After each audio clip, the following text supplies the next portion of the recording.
Lellen Talk Show, brought to you by Sensodyne K and American Pistachios. अभी लेके आए सेंसोडेंट के टूथ का करंट गॉन तो लाइफ का करंट ऑन। इलेक्टोरल बॉन्ड पर फैसला आ गया, आर्टिकल 370 की संवैधानिकता पर भी आ गया और अब तो ईवीएम वीवीपैट पर भी आ गया।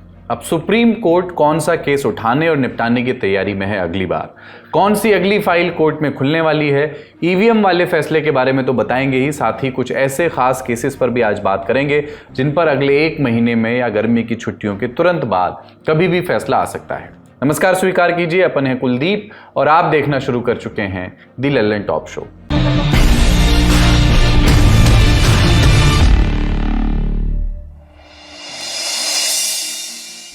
सुप्रीम कोर्ट ने ईवीएम वीवीपैट और बैलेट पेपर से जुड़ी तमाम याचिकाएं 26 अप्रैल को खारिज कर दी। इन याचिकाओं में मुख्य रूप से 2 मांग की गई थी। पहली कि देश में चुनाव बैलेट पेपर से कराए जाएं, ना कि ईवीएम से, और दूसरी मांग ये कि अगर ईवीएम से चुनाव हो तो वीवीपैट से निकलने वाली सभी पर्चियों का मिलान ईवीएम से कराया जाए 100%। दोनों याचिकाएं खारिज हुई, लेकिन कोर्ट ने ईवीएम के 42 साल के इतिहास में पहली बार इसकी जांच का रास्ता खोल दिया। कहा कि राजनीतिक दल चाहें तो नतीजों के 7 दिन के अंदर ईवीएम की जांच करा सकते हैं। फैसला जस्टिस दीपांकर दत्ता और जस्टिस संजीव खन्ना की बेंच ने सुनाया। याचिका लगाई थी एक्टिविस्ट अरुण कुमार अग्रवाल, एडीआर और कई अन्य पक्षों ने। याचिकाकर्ताओं की तरफ से केस में वकील प्रशांत भूषण, गोपाल शंकर नारायण और संजय हेगड़े ने पैरवी की। फैसले पर और जानकारी दे रहे हैं संजय शर्मा, जो इंडिया टुडे के लिए कानून से जुड़ी खबरों पर नजर रखते हैं। कोर्ट ने भी कहा कि फिर जब इतनी अचूक और सही व्यवस्था है तो याचिकाकर्ता से कोर्ट में जस्टिस संजीव खन्ना ने कहा कि किसी भी व्यवस्था पर और हर जगह शक करना उचित नहीं है, क्योंकि जब इतनी सारी फुल प्रूफ चीजें मिल रही हैं तो फिर इसमें बदलाव करने की जरूरत नहीं है। आज अपने फैसले में भी सुप्रीम कोर्ट ने साफ कर दिया है कि ना तो बैलेट से चुनाव का दौर वापस आएगा और ना ही 100% ईवीएम और वीवीपैट के आंकड़ों का मिलान किया जाएगा। जो व्यवस्था चल रही है वो अपने आप में पूर्ण है, पारदर्शी है, संतोषप्रद है, लिहाजा इसे ही आगे चलने दिया जाए। अब ये स्पष्ट हो गया कि सुप्रीम कोर्ट के इस फैसले के बाद हमारे आपके वोट डालने के प्रोसेस में कोई बदलाव नहीं होगा। मतदाता पोलिंग बूथ पर जाएंगे, उंगली पर स्याही लगेगी, वोटर ईवीएम के जरिए बटन दबाकर वोट देंगे और फिर कुछ सेकंड तक वीवीपैट की लाइट में अपनी पर्ची देख सकेंगे। तो कोर्ट के फैसले से बदलाव आएगा किस चीज में, वो समझने के लिए हमें जाननी होगी सुप्रीम कोर्ट की आज की कही 3 सबसे खास बातें। पहली, सिंबल के लोड होने की प्रक्रिया पूरी होने के बाद उस यूनिट को सील किया जाए। दूसरा यह कि सिंबल स्टोर यूनिट को कम से कम 45 दिनों के लिए रखा जाए।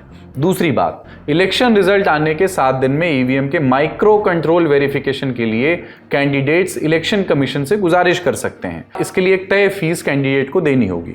सुप्रीम कोर्ट ने तीसरी खास बात यह कही कि चुनाव में दूसरे या तीसरे नंबर पर रहे कैंडिडेट्स की शिकायत पर इलेक्शन कमीशन ईवीएम बनाने वाली कंपनी को इसके माइक्रोचिप के वेरिफिकेशन के लिए कह सकता है। अगर वेरिफिकेशन के दौरान यह पाया जाता है कि ईवीएम के साथ छेड़छाड़ हुई है तो इलेक्शन कमीशन शिकायत करने वाले कैंडिडेट को उसकी पूरी fees लौटाएगा।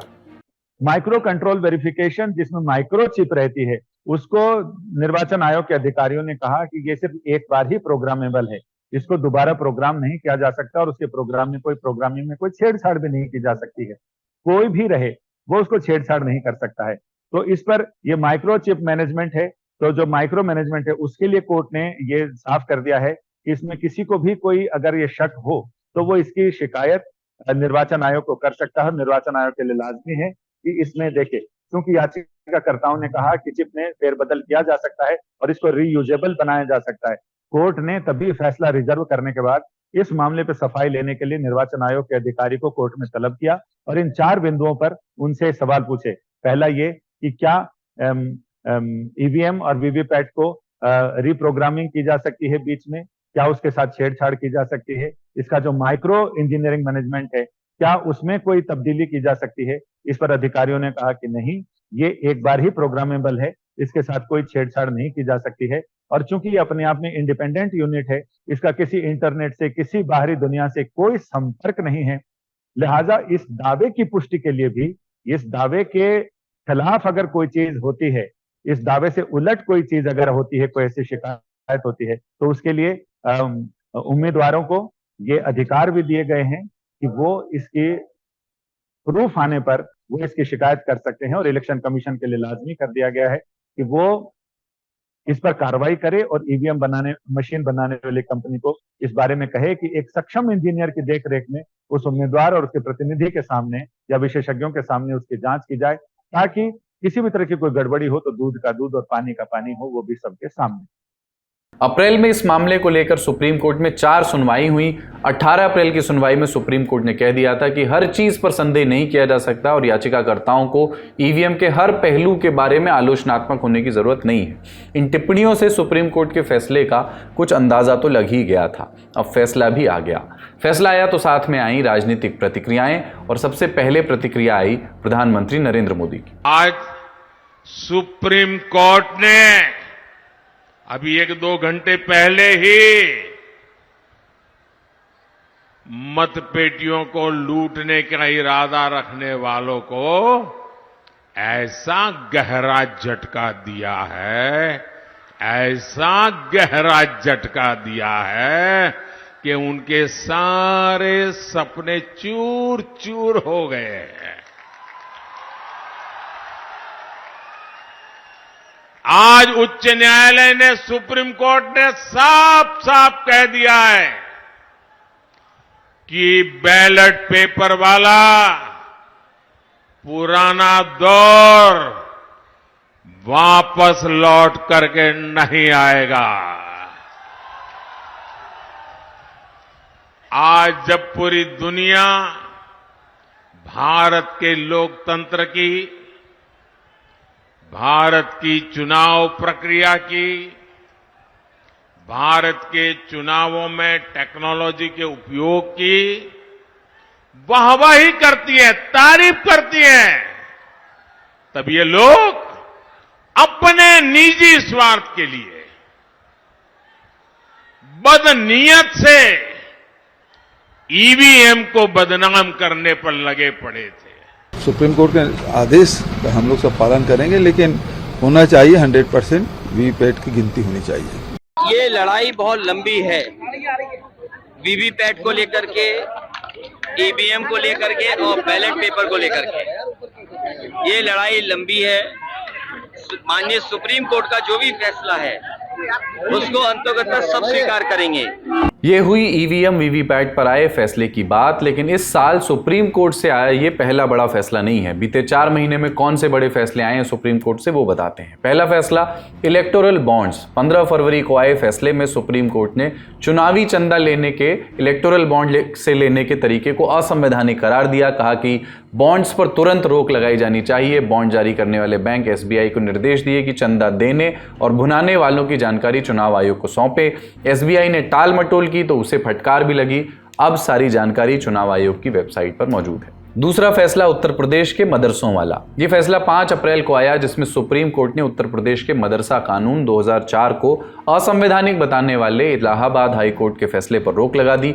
Chief justice D Y Chandrachud की अध्यक्षता वाली बेंच ने कहा कि हाई कोर्ट ने मदरसा कानून के प्रावधानों को समझने में गलती की है। सुप्रीम कोर्ट के स्टे के बाद मदरसों में 2004 के मदरसा बोर्ड कानून के तहत ही पढ़ाई जारी रहेगी। इससे उत्तर प्रदेश के करीब 16,500 मदरसों को राहत मिली। तीसरा फैसला चंडीगढ़ मेयर चुनाव वाला। 20 फरवरी को दिए फैसले में सुप्रीम कोर्ट ने चंडीगढ़ मेयर चुनाव के नतीजों को रद्द कर दिया था। कोर्ट ने दोबारा काउंटिंग कराने के लिए कहा और रीकाउंटिंग के आधार पर आम आदमी पार्टी के प्रत्याशी को विजयी करार दिया। Chief justice of India D Y Chandrachud ने कहा कि चुनाव वाले दिन रिटर्निंग ऑफिसर ने जिन 8 वोटों को अवैध करार दिया था, वो सभी वोट आप कांग्रेस के प्रत्याशी कुलदीप कुमार के पक्ष में थे। लिहाजा सुप्रीम कोर्ट ने आम आदमी पार्टी के प्रत्याशी कुलदीप कुमार को चंडीगढ़ मेयर चुनाव का विजेता घोषित किया था। इस चुनाव में रिटर्निंग ऑफिसर अनिल मसीह की बैलेट से छेड़छाड़ करते वो तस्वीर भी सामने आई थी, सीसीटीवी फुटेज, जो स्वस्थ लोकतंत्र में क्या नहीं होना चाहिए, इस संदर्भ में हमेशा याद रखी जाएगी। अब उन 3 केसेस की बात करते हैं जिन पर सुप्रीम कोर्ट आने वाले दिनों में फैसला सुना सकता है। पहला केस वाराणसी का ज्ञानव्यापी विवाद। इस मामले में पिछला डेवलपमेंट 1 अप्रैल को आया था। सुप्रीम कोर्ट ने ज्ञानव्यापी परिसर के व्यास तहखाने में पूजा पाठ पर रोक लगाने से इनकार कर दिया था। यहां पूजा की अनुमति इसी साल फरवरी में इलाहाबाद हाई कोर्ट ने दी थी। अंजुमन इंतजामिया मस्जिद कमेटी ने इस फैसले के खिलाफ शीर्ष अदालत में अपील की थी। सीजेआई चंद्रचूड़ की बेंच ने अपील खारिज कर दी थी। एएसआई की सर्वे रिपोर्ट में भी आ चुकी है इस मसले पर, और इस केस में कोर्ट के समर ब्रेक के बाद बड़ा डेवलपमेंट आ सकता है, ऐसा माना जा रहा है। दूसरा केस सीए के खिलाफ लगी याचिकाओं का है। 11 मार्च को नागरिकता संशोधन अधिनियम का नोटिफिकेशन जारी हो गया, पूरे देश में सीए कानून लागू हो गया। इसके प्रावधानों को चुनौती देते हुए सुप्रीम कोर्ट में 200 से ज्यादा याचिकाएं लगी हुई हैं। जैसे ये आर्टिकल 370 को निष्प्रभावी किए जाने वाले फैसले पर सुप्रीम कोर्ट को जांचना था कि ये संवैधानिक था या नहीं, वैसे ही सीए की संवैधानिकता पर भी सुप्रीम कोर्ट को फैसला देना है। तीसरा केस जिस पर फैसला आ सकता है वो है विधानसभा में पास हुए बिल को राज्यपालों की ओर से पेंडिंग रखने का मामला। सुप्रीम कोर्ट ने इस मामले में पिछली सुनवाई पिछले साल नवंबर में की थी।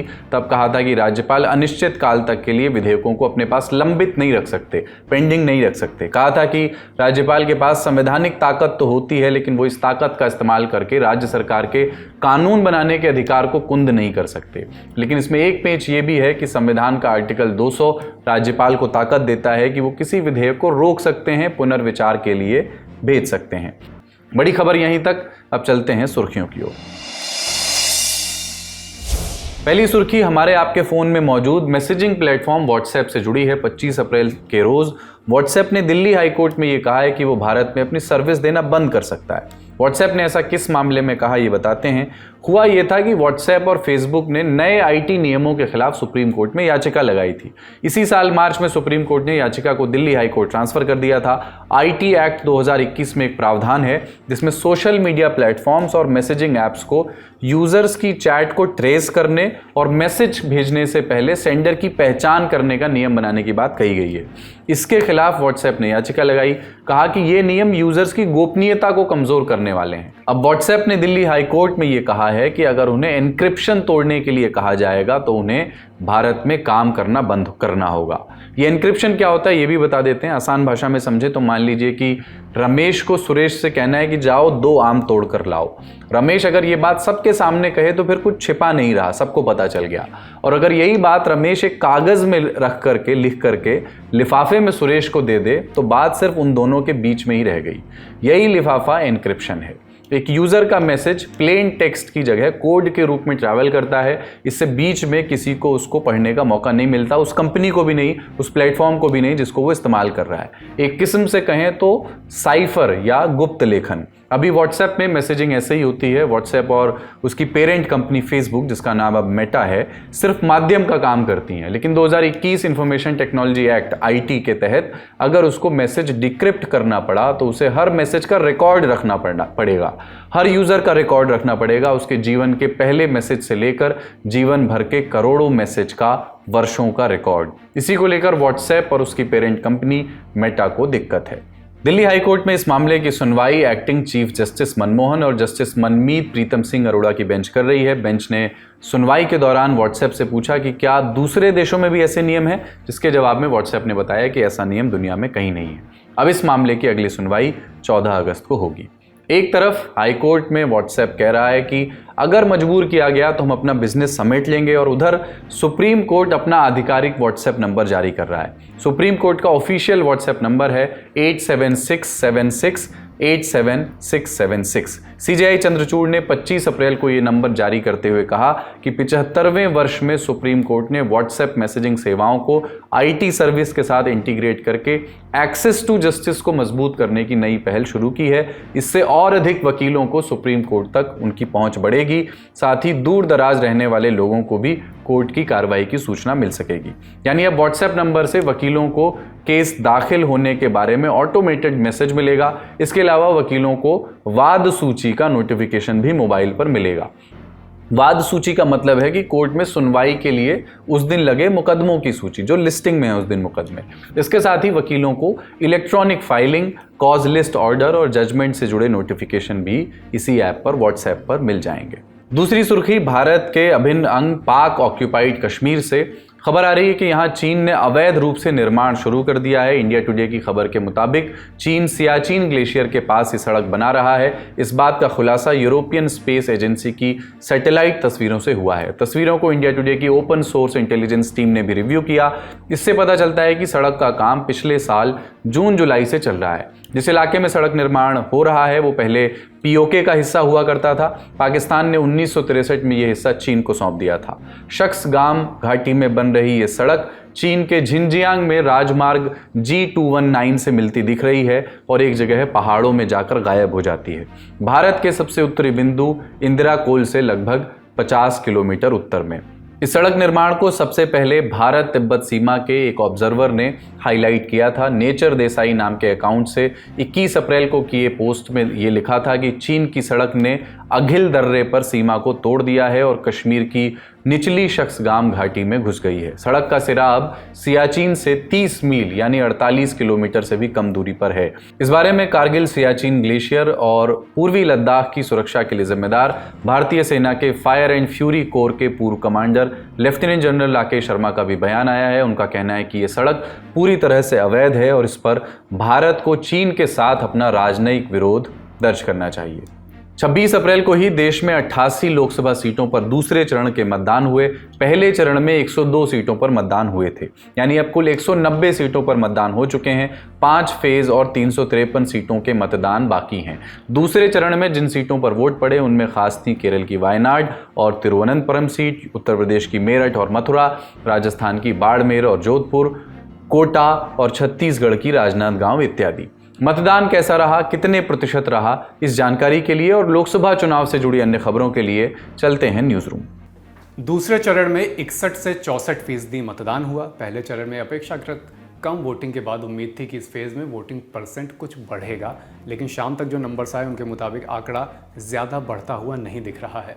शाम 5 बजे तक असम में 70%, बिहार में 53%, छत्तीसगढ़ में 72%, कर्नाटक में 64%, केरल में भी 64%, मध्य प्रदेश में 54%, उत्तर प्रदेश में 53% मतदान होता नजर आया।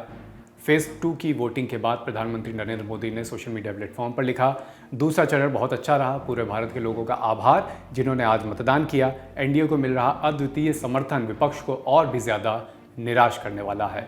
विपक्ष की तरफ से इस पर जवाब आया आरजेडी नेता तेजस्वी यादव का। उन्होंने भी सोशल मीडिया पर अपनी बात लिखा कि 2 चरणों के चुनावों के बीच ही प्रधानमंत्री जी ने अब की बार 400 पार का नारा लगाना बंद कर दिया है। देख रहे हो ना विनोद। कांग्रेस ने गुजरात के नेता नीलेश कुंभानी को 6 साल के लिए पार्टी से सस्पेंड कर दिया है। नीलेश वही नेता हैं जिन्हें कांग्रेस ने सूरत से अपना कैंडिडेट बनाया था, लेकिन उनका नामांकन रद्द हो गया और इसकी वजह से सूरत से बीते दिनों जो भारतीय जनता पार्टी के वहाँ से प्रत्याशी थे मुकेश दलाल, वो निर्विरोध जीत गए थे, वो सांसदीय का चुनाव जीत गए।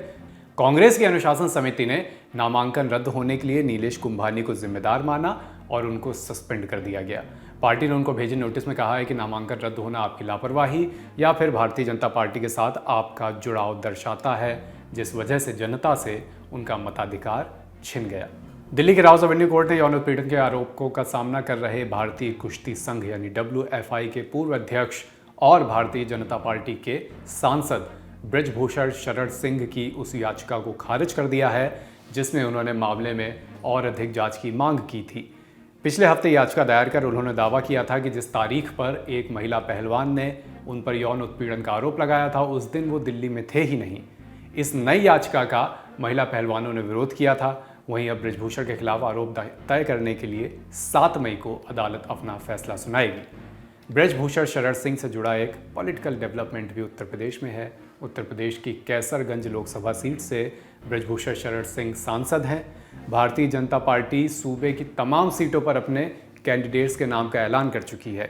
चुनिंदा जो एक आधे सीट बची हुई हैं उनमें से एक है कैसरगंज, जहां पर भारतीय जनता पार्टी ने अभी अपने पत्ते नहीं खोले हैं। अभी ये बात तय नहीं है कि कैसरगंज से ब्रजभूषण शरण सिंह को इतने तमाम आरोपों और विवादों के बीच दोबारा टिकट मिलेगा या नहीं मिलेगा।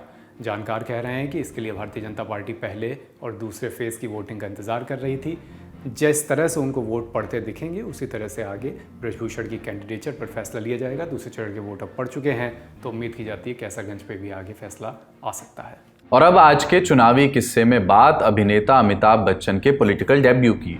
ये बात 1984 की है। 31 अक्टूबर 1984 को इंदिरा गांधी की हत्या के बाद देश में सामाजिक राजनीति में अस्थिरता आ गई थी। दिसंबर में लोकसभा चुनाव हुए। कांग्रेस के लिए उत्तर प्रदेश की इलाहाबाद सीट फंसती हुई दिख रही थी, क्योंकि यहां हेमवती नंदन बहुगुणा की दावेदारी मजबूत थी। बहुगुणा कांग्रेस छोड़कर लोकदल के टिकट पर चुनाव लड़ रहे थे। बहुगुणा के सामने चुनाव लड़ने के लिए राजीव गांधी ने अपने बचपन के दोस्त और सुपरस्टार अमिताभ बच्चन को राजी कर लिया। उस दौर के पत्रकार ये बताते हैं कि एक रणनीति के तहत अमिताभ के चुनाव लड़ने की बात को कांग्रेस गुप्त रखना चाहती थी, इसलिए अमिताभ ने नामांकन भी आखिरी दिन ही किया। इसके बाद चुनाव हुए, लेकिन रिजल्ट वाले दिन कुछ अजीब कहानियां सामने आईं। कहने वाले कहते हैं कि काउंटिंग में हजारों बैलेट पेपर्स ऐसे मिले जिसमें अमिताभ बच्चन के नाम के आगे लिपस्टिक के निशान थे। चुनाव आयोग ने ऐसे हजारों बैलेट पेपर्स को रद्द कर दिया। बावजूद इसके अमिताभ बच्चन को करीब 68% वोट मिले। उन्होंने बड़े मतों से दिग्गज हेमवती नंदन बहुगुणा को मात दे दी। अमिताभ बच्चन अब राजनीति से दूर हैं। गांधी परिवार से भी उनके रिश्ते अब अच्छे नहीं रहे और हेमवती नंदन बहुगुणा का पूरा परिवार अब भारतीय जनता पार्टी में है। आज का लल्लन टॉप शो यहीं तक। अपना और अपनों का ख्याल रखिए। देखते रहिए द लल्लन टॉप। शुक्रिया। शुभ रात्रि।